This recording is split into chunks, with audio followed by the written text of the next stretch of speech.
to another episode. Hey everybody, it's Jeff. Welcome to another episode.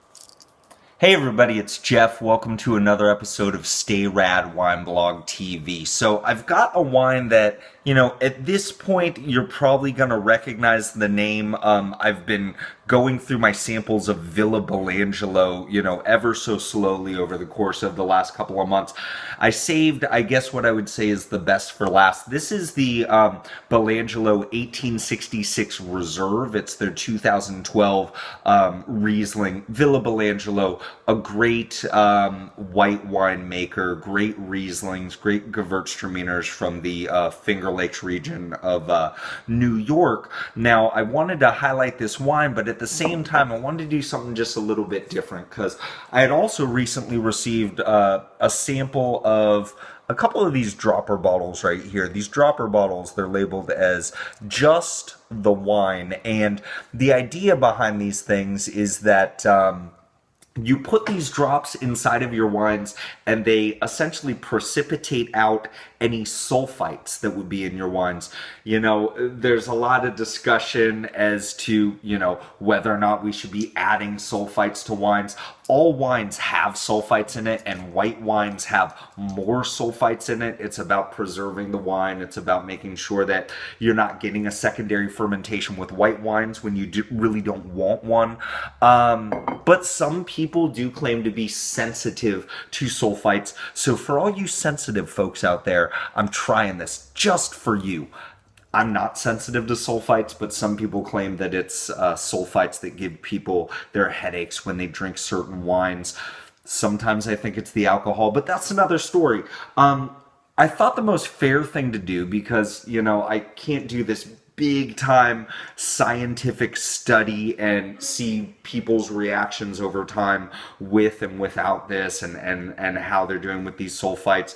I'm not going to go through the chemistry of trying to detect whether or not any sulfites are left.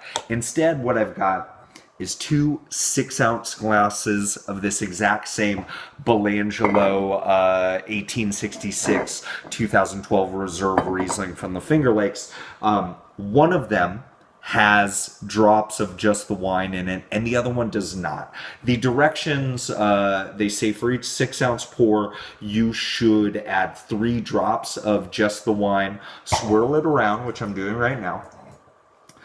And then what it should do is just precipitate out any of those sulfites. They say that if you taste it and it tastes anything like weird or different, you just need to add more wine to it and things are going to be all right.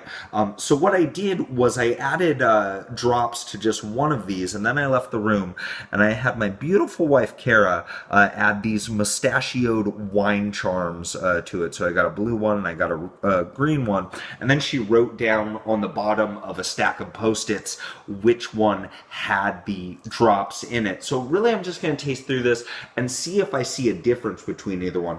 I'm going to start with the blue because blue is cool. Color-wise, they're exactly the same. It's that golden yellow type of color that you come to expect from like a richer version of a Riesling. On the nose, I'm getting like this green apple, this honeysuckle, this minerality. There's like a little lime zest. And maybe while I got that nose on the mind, I'll try it from the green glass also. There's that honeysuckle, there's that minerality. What I'm noticing on this is I'm also noticing like a peach skin. Maybe I can tell the difference on the nose when one has the drops and one doesn't. Maybe it's opening up, maybe my beard has something caught in it, I don't know. Yeah, but along with all those other notes, I am noticing like some peach skin. Let me go back to the blue one and just see if I'm getting that same sense.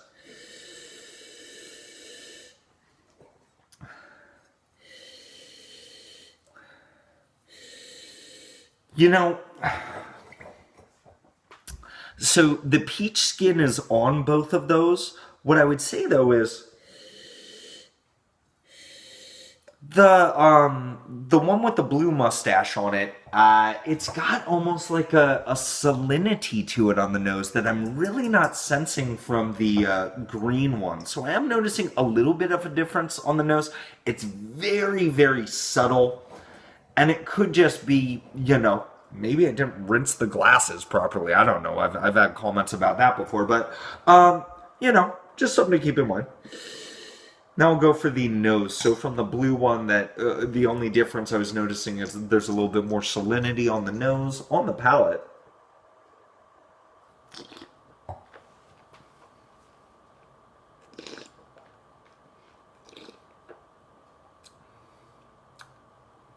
you know, of course, it's this outstanding effort of this Villa Belangelo 1866 Reserve Riesling. You know, it's got that nice viscous mouthfeel. It's got, that salinity that I was sensing on the nose. I'm also sensing that in the wine.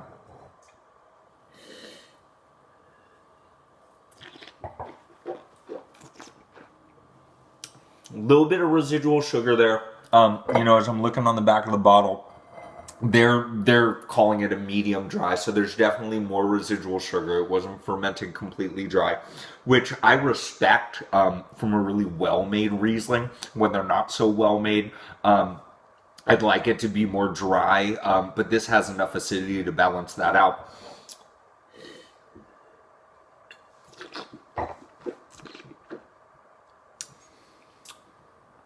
A little bit of that lime citrus coming through, and a little bit more of that peach skin. Now, let's try it with this green one. So this is the green one the green one on the nose. I wasn't noticing that salinity that I did in the blue one. Let's see if the palate's any different here.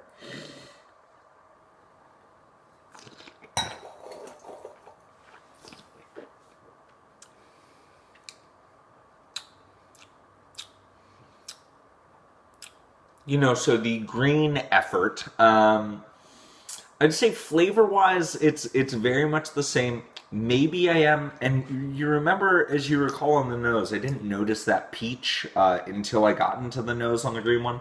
And as I'm drinking from this, it seems to me that like peach essence is more pronounced on the palate, along with all those other flavors.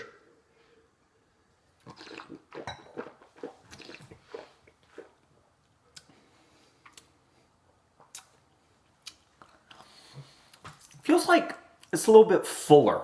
The best way to describe this, and here I am, a wine guy, describing it with like an ale. If you've ever had like a really well-made like peach ale, how it's not really like this sweetness of this fruit that's up front, but it's this like overwhelming essence and mouthfeel from those peaches on that finish. And that's definitely what I'm getting from this green effort. Let me go back into the blue one. I just want to see if I'm really picking that up from the blue guy. Sorry guys, I was on this awesome rant and then all of a sudden I realized that I was out of room on my phone. I wish you'd have seen what was coming out of my mouth at the time. But I mean, to kind of sum things up, what I was saying was, I feel like I noticed a little bit of a difference in terms of the blue one right here has a bit more salinity both on the nose and on the palate. The green one, it's a little bit more peachy of an effort. And I was saying that, the difference to me, I don't really see one being better than the other. I just see differences. Just like if you have a wine at different temperatures, it's going to be a little bit different. If you decant the wine, if you aerate the wine, all those things kind of play a role. And I think that's what's kind of fun about wine. If I had to make a guess, I'm saying probably the one with more of that saltiness, salinity is probably the one that has the drops. But let's take a look and let's see. By the way, the wine is... I swear that's the last time we're going to be cut off. But anyways, I mean, score-wise, I'm going to give the Villa Belangelo right here, this 1866 Reserve 2012 Riesling from the Finger Lakes. Gotta give it a 92 points. I mean, this is a really fantastic effort, really showing that New York can hang when it comes to quality wine, depending on the grape that you're going with, and Rieslings, they know what's up. So as far as which one's which, I mean, now it's time for the big reveal. If I had to take a guess, I'd say that probably this blue guy, the one with that kind of salty characteristic, is probably the one that has the drops in it. That's just my feeling. And I'm going to show you guys before I show myself. Wait, not on that page. Let's see here. What's that say? Does that say blue? It says blue. So I mean, I guess, and I gotta say, like, both of these kind of have that saltiness to it. I think it's a nice characteristic on wines, depending, and I'm not sure whether or not, it'd be fun to play around with this with some other wines. I'm not sure whether or not it's adding a salinity to wines when you really don't want it, but here's the thing, you don't have to take my word for it, because I got 2 more samples. So go ahead and leave a comment. Let me know, how long have you been watching Stay Rad Wine Blog TV videos? Or how long have you been following the StayRadWineblog.com? Or have you been listening to the We Like Drinking podcast that I've been doing once a week with my buddies over at WeLikeDrinking.com? Leave a comment. Let me know. Let me send you one of these samples and you can figure it out for yourself. Till next time, everybody, stay rad. Stay rad, wine blog. Stay rad, wine blog. Stay rad, wine blog. Stay rad, wineblog.com.